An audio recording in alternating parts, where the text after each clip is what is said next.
ते महात्मे सांगतात, अरे तुम्ही कशाला धर्म कसे समजता? ठराविक एका वर्गाचं पोट भरण्यासाठी कुठे धर्म असतो का? दगडाच्या देवामध्ये कुठे देव असतो का? म्हणजे ठराविक एका वर्गाच्या पोशिंदा म्हणून धर्म असेल, तो धर्म इंद्रायणीच्या पाण्यात फेकून दिला पाहिजे. आणि महारापोरापासून तर वेश्येपर्यंत सर्वांना न्याय मिळवून देणारा जो असेल तो धर्म जपला पाहिजे. हे वारकरी संप्रदाय मला अवघड आहे, तुम्हाला पचणं अवघड आहे. जे शिकले नाही त्यांना पचणार नाही, ज्यांनी वाचलं नाही त्यांना पचणार नाही.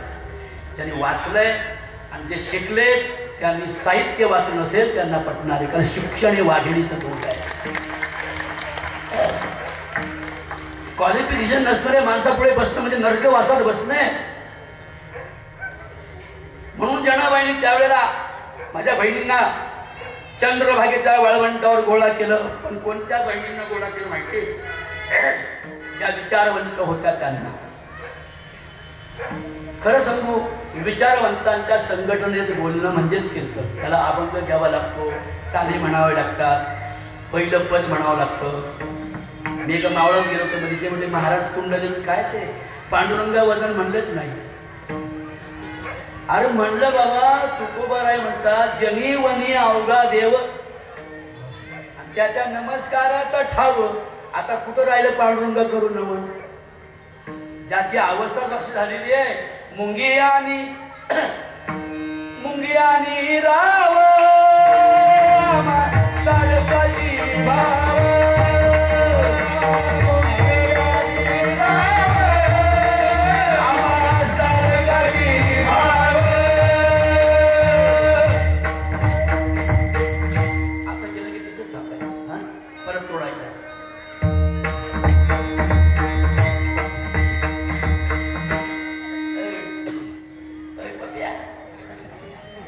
एकदा मृदंग वाजवणार असेल जोरात काळे वाजा बरोबर. भले मी कोणाला आवडून नाही आवडून, कारण माझे काटेरी विचार आहे. माझं गाणं लई सोजवळ आहे, ते सगळ्यांनाच आवडतं. आवडतं की नाही गाणं? पण ज्यांनी आपल्यासाठी आयुष्य घालवलं, ज्याची 4 पोरं मिली, तरी त्या रमाईनं आपल्या नवऱ्याला कळवलं नाही माझा नवरा बॅरिस्टर व्हायला गेलाय. अशा एका महान तपस्व्याची जयंती आहे. सगळ्यांनी सामील व्हावी माझी विनंती. कधीतरी बाबासाहेबांचा सत्कार झाला होता. त्याच्यात एक फेटा होता, फेटा चमचम करणारा फेटा. फेटा माझी रमाई नेसली आणि लांबून आपल्या नवऱ्याचं कौतुक पाहत होती की साहेबाचा काय सत्कार होतोय. कळलं? एक कधी त्याचं पोरगं या वाटेहून का गेलं? भीमाबाई पोटी जन्मून, भीमाबाई पोटी जन्मून, भीमाबाई पोटी जन्मून, भीमाबाई पोटी जन्मून.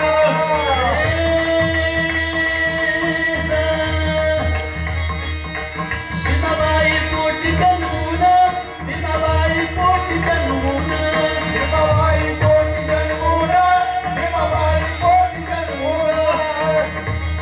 भीमराव झाले पावन, भीमराव झाले पावन, भीमराव झाले पावन, भीमराव झाले पावन. रामजी बाबांची कृपा येऊन, रामजी बाबांची कृपा येऊन,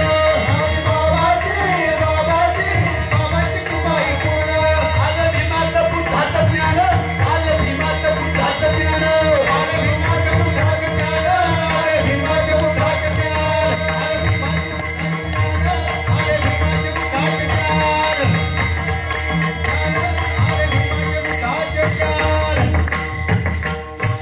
बॅरिस्टर होणार बाई, बॅरिस्टर होणार बाई, बॅरिस्टर होणार बाई. हे माझ्या बहिणींनो, जनावरांना देव मानत होते, गाईच्या पोटात 30 कोटी देव दिसत होते, पण महाराजच्या रमाईच्या बाळामध्ये मात्र या अंधश्रद्धाळू ढोंगी लोकांना देव दिसला नाही. माझे ज्ञानोबा राहायचं म्हणतात, सर्वत्र नमस्कारी मत एकाते, आम्हाला ज्ञानोबराया सुद्धा समजला नाही.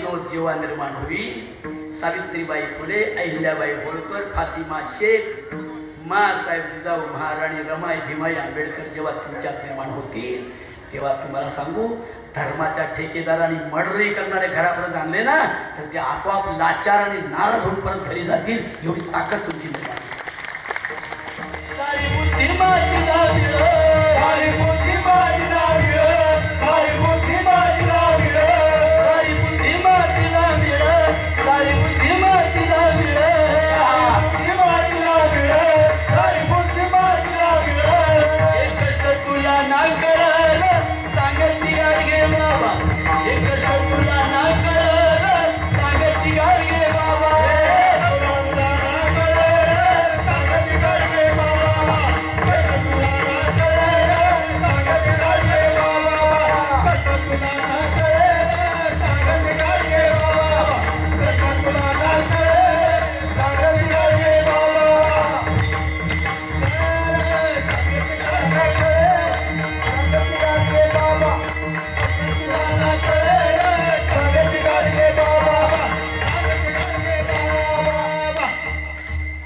मला आश्चर्य काय वाटतं ठावडे साहेब, प्रवीण भाऊ, गाडगे महाराजांनी कसले ग्रंथ वाचलं नव्हतं, कोणती वारी केली नव्हती, कोणत्या तीर्थाला गेले नव्हते. हे तीर्थाला जाऊ नका, व्रत वैकल्य करू नका, उपास तापास धरू नका, याचा आणि देवाचा काही बोला संबंध नाही तर म्हणा, आणि धराव म्हणून नाही तर म्हणा.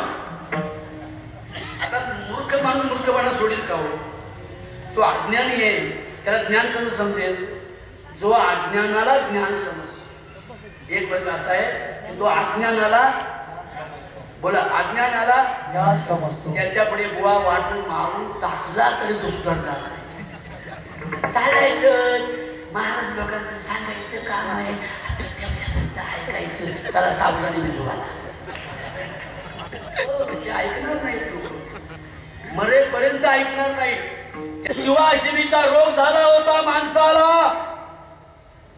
अंधश्रद्धेने समाज कसा व्यापून गेला होता.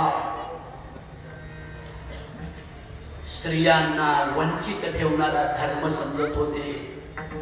बाई माणसानं पुढे यायचं नाही, बाई माणसानं बोलायचं नाही, बाई